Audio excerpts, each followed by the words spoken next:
Bonsoir à tous, ravi de vous retrouver en ce jeudi 30 janvier. Toute l'actualité près de chez vous, reportages, invités, découvertes, rencontres et votre météo à venir.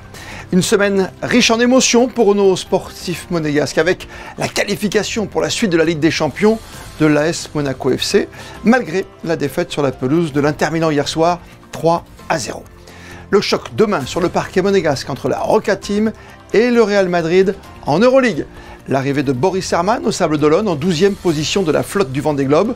Nous recevrons dans un instant le directeur général du Yacht Club de Monaco, Bernard d'Alessandri, avant d'évoquer avec lui une année riche à venir sur les flots.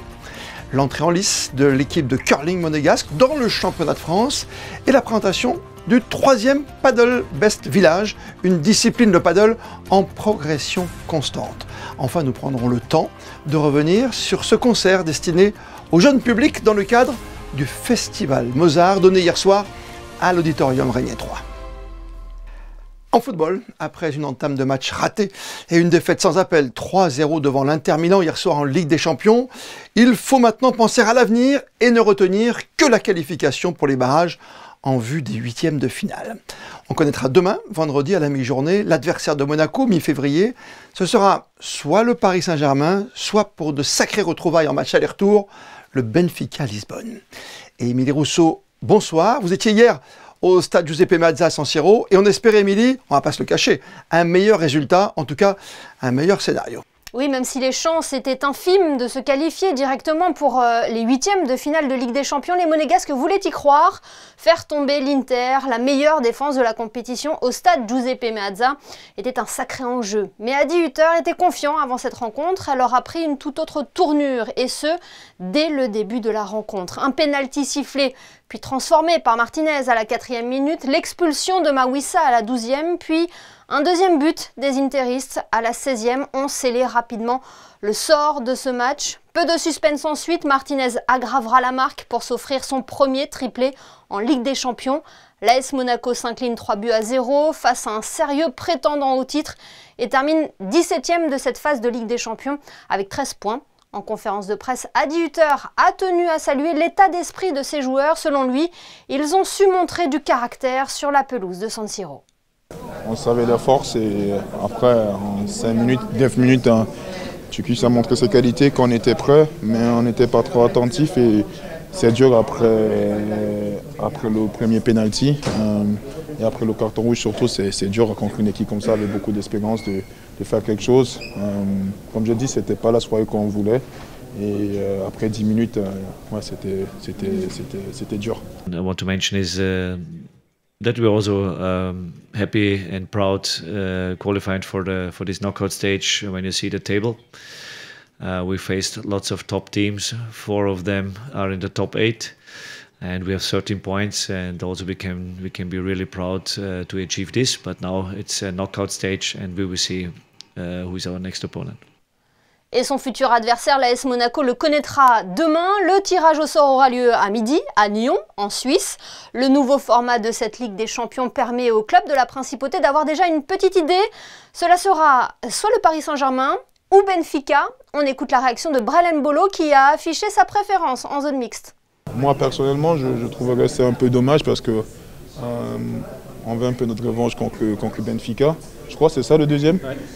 Mais si c'est Paris, c'est Paris. Comme j'ai dit, on va voir, on va accepter, on va prendre tous les duels. C'est la Ligue des Champions. On a travaillé l'année dernière pour avoir des matchs comme ça. Et comme j'ai dit, cette équipe, elle est jeune. Elle peut qu'apprendre au haut niveau et elle va grandir dans les prochaines années. Et ces soirées comme ça, ils sont difficiles pour nous quand on est là maintenant, mais c'est bien pour les prochaines semaines de voir le haut niveau, de voir ce que ça veut dire de jouer contre des grands joueurs. Et ça va que être du bonus pour nous.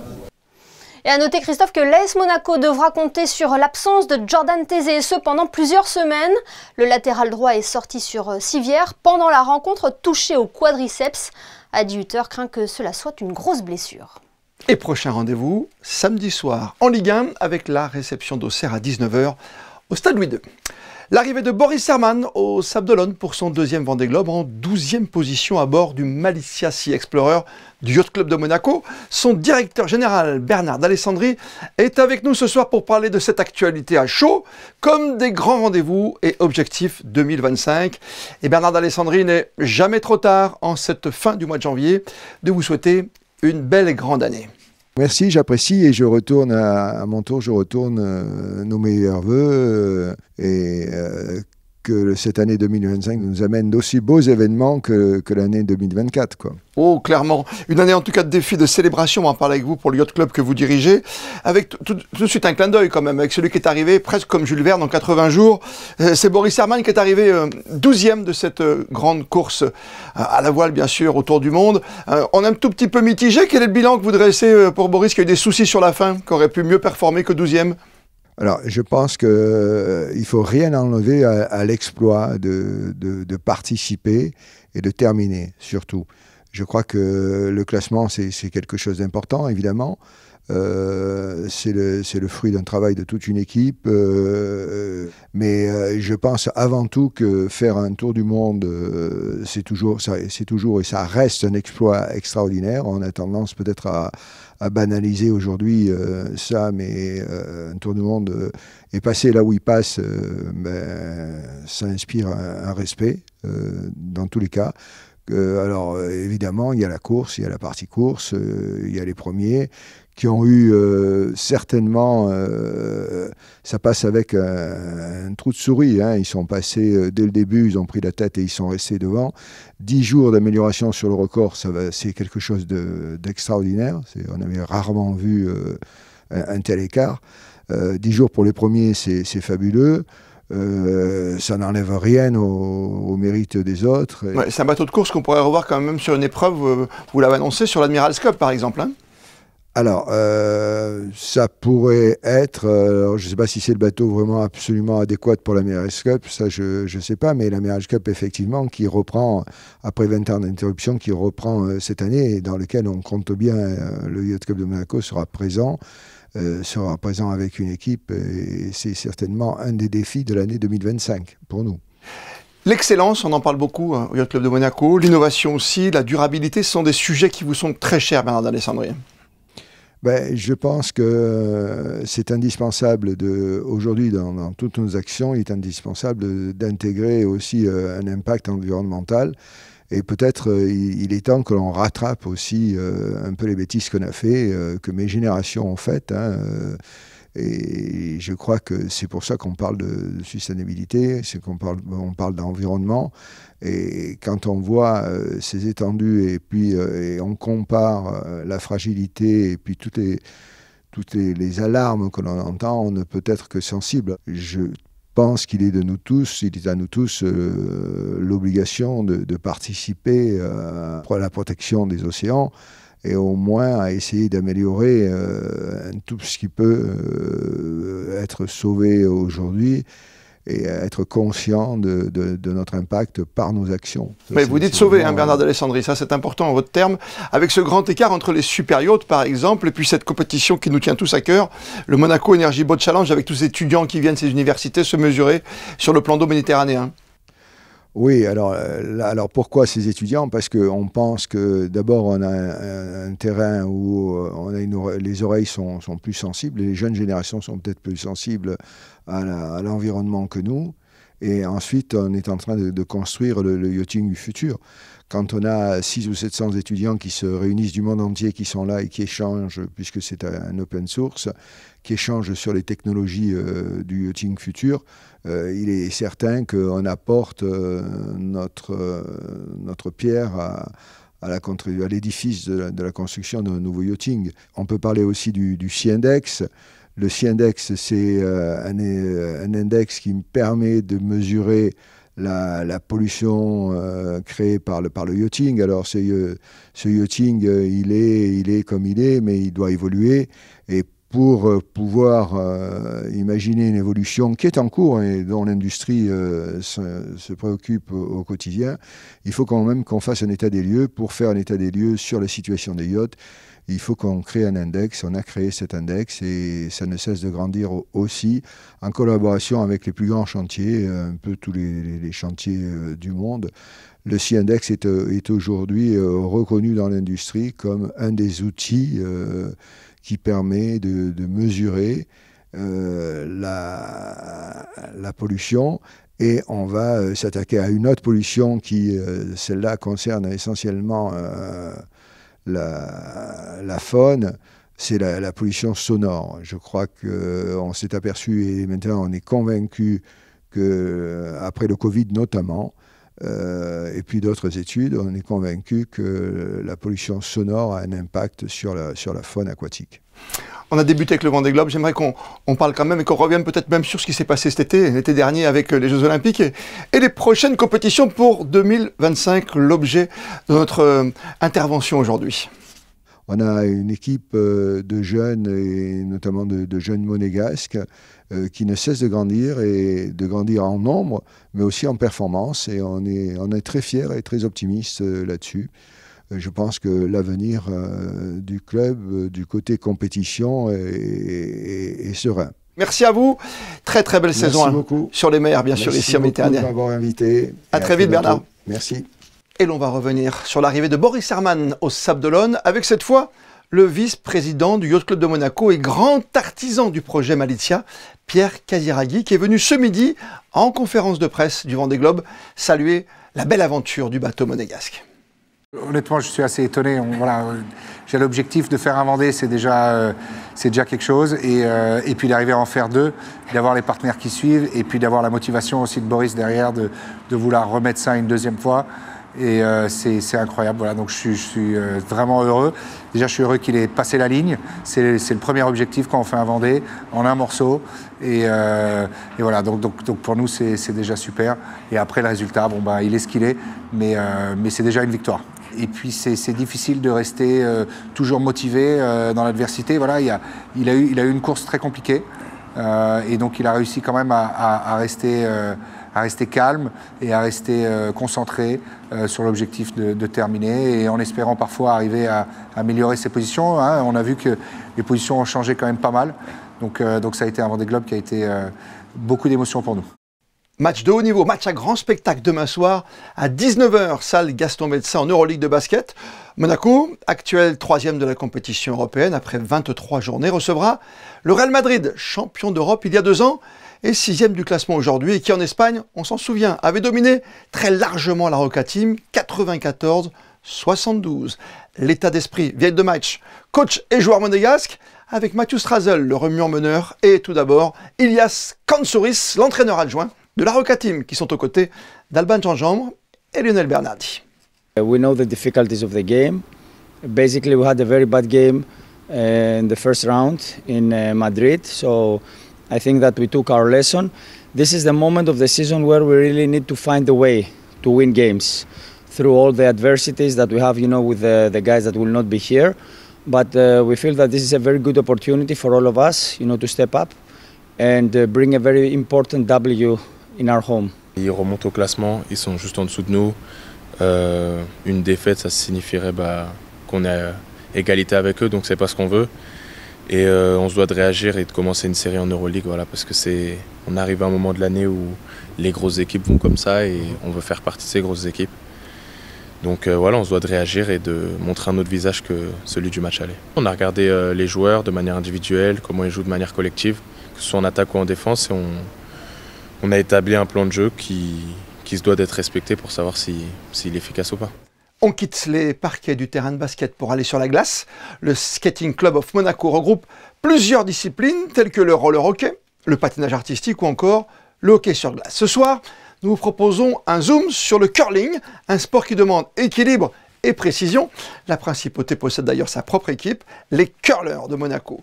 Nous sommes allés suivre un entraînement à la patinoire de Nice, entraînement en vue des préparations du championnat de France auquel les sportifs monégasques participent pour la première fois. Reportage signé Alban Jean-Jambre et Arnaud Humbert.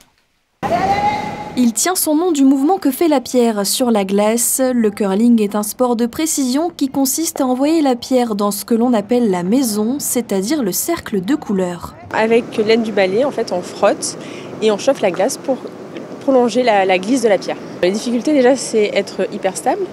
Donc déjà sur les jambes, pouvoir avoir une bonne poussée bien droite. Après aussi un lâcher de pierre, pareil aussi stable et tout en douceur parce qu'en fait la vitesse de la pierre se fait avec les jambes. C'est pas la main où des fois on donne un petit coup de plus si on n'a pas assez poussé et qu'on demande un tir pour dégager la pierre de l'adversaire. Mais voilà, après c'est vraiment la stabilité la première des choses.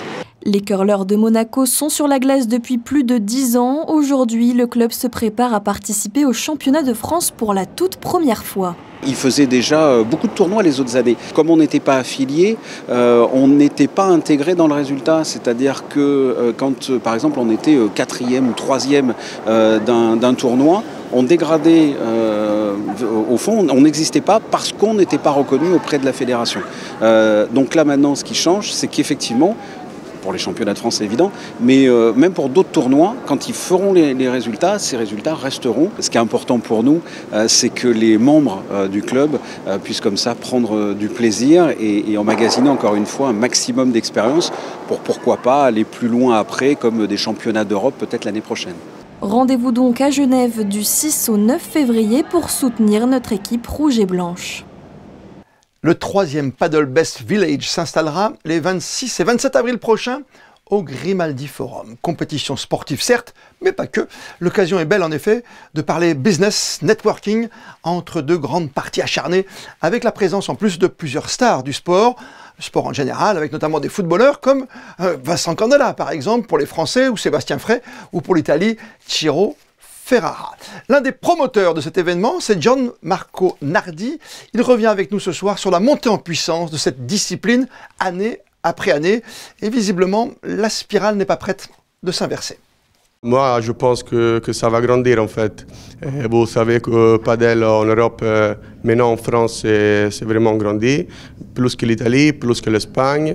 Alors moi, je pense qu'organiser cet événement ici à Monaco entre la France et l'Italie, c'est important parce qu'il y a besoin de ramener des sportifs de Padel ici et de créer vraiment un espace où tout le monde peut s'amuser. Et aussi, vous avez dit de pickleball et aussi de tennis. Moi, je pense que le sport de raquette, c'est trop important. C'est aussi la raison pour laquelle nous avons ramené le pickleball sur la terrasse du Grimaldi Forum. Et une partie de la recette de cet événement sera reversée à l'association Fightheads Monaco. Et puis n'oubliez pas de venir supporter notre équipe monégasque de Coupe Davis face au Portugal, samedi et dimanche au Monte Carlo Country Club. Match de play-off dans le groupe 1, à suivre également à la maison, en intégralité sur Monaco Info, le samedi dès 11h, comme pour le dimanche. Dans le cadre du festival Mozart jusqu'au 2 février en principauté, un concert jeune public a été proposé par l'Orchestre Philharmonique de Monte-Carlo à l'Auditorium Régnier 3, avec en invité la soprano Emok Barat et tout naturellement le chœur d'enfants de l'Académie pour évoquer les tribulations d'un ado prodige en Italie. C'est le titre de ce concert, reportage signé José Sacré, accompagné d'Arnaud Imbert.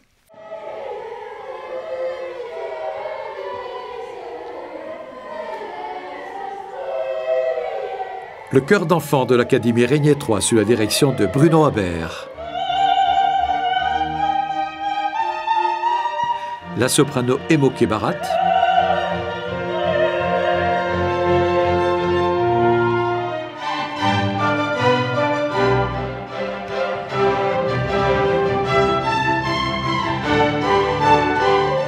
L'Orchestre Philharmonique de Monte-Carlo sous la direction de Philippe Béran.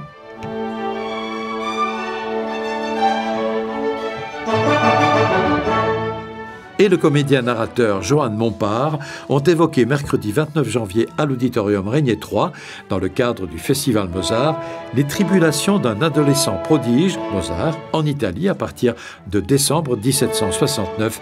Il avait 13 ans. Effectivement, ça démarre une nuit d'hiver de 1769. Et c'est tout le voyage en fait qui va voir un Mozart rencontrer les meilleurs maîtres italiens, la musique, il va découvrir le quatuor et en écrire son premier d'ailleurs. Il écrivait dans la calèche avec son père. Il arrive à recopier le Miserere en une traite, 2 mémoires. C'est vraiment fabuleux. Et en fait, ce qu'on retient surtout, c'est que c'est la force d'un génie. Et lui se produit partout, mais depuis les premières auberges où il s'arrête, jusqu'au finalement, cette sorte de catharsis qui se produit à l'opéra Reggio Ducale, qui deviendra plus tard la Scala, et là où il présente Mithridate, Re di Ponto, son premier opéra qu'il dirige lui-même à 14 ans.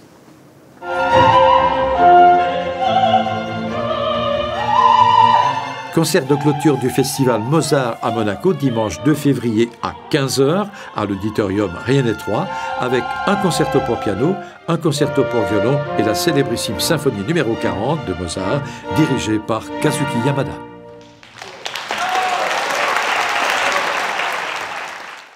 La 11e Arche du Cœur, c'est ce samedi 1er février au Théâtre des Variétés. Gala annuel en faveur de la communauté de l'Arche qui apporte aide et réconfort aux personnes en situation de handicap mental, avec notamment l'ouverture d'un domaine d'accueil à Grasse il y a déjà près de 15 ans. Au programme de cette soirée, à 20h, un spectacle d'hypnose inédit mis au point par Raphaël Doublier, l'élégance de l'hypnose qui permettra au public de vivre une expérience originale. Et puis auparavant, à 18h, Ciboulette et Oscar s'essayeront, eux, à la magie et à la ventriloquie. Gala présenté par José Sacré et qui sera cette année encore une fois placé sous le signe de la Chandeleur. Les places sont en vente à la billetterie de l'Atrium du Casino. Et puis juste avant votre météo, préparée par Christinda Petit-Homel, comme le veut la tradition, on termine ce journal en images avec les instantanés du jour consacrés au 27e rallye Monte-Carlo historique avec la phase des vérifications techniques pour nombre de concurrents sur le port même de Monaco. Les photos sont signées Manuel Vitali. Demain, c'est Sarah Inkari que vous retrouverez pour un tout nouveau journal à 19h. D'ici là, belle et bonne soirée à toutes et à tous. Et plus que jamais, vous le savez, vous êtes bien sur Monaco Info.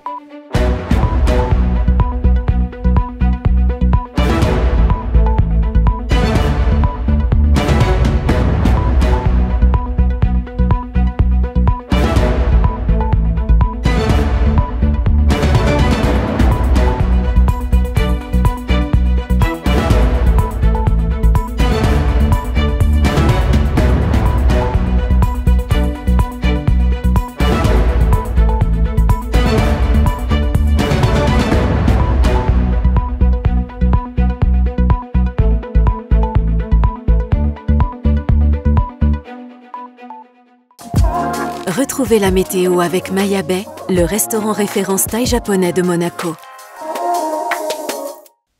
Bonsoir à tous, et bien demain la météo sera toujours aussi maussade, de la pluie le matin, une légère amélioration l'après-midi, mais toujours un risque d'averse élevé. Les températures quant à elles seront comprises entre 11 et 12 degrés.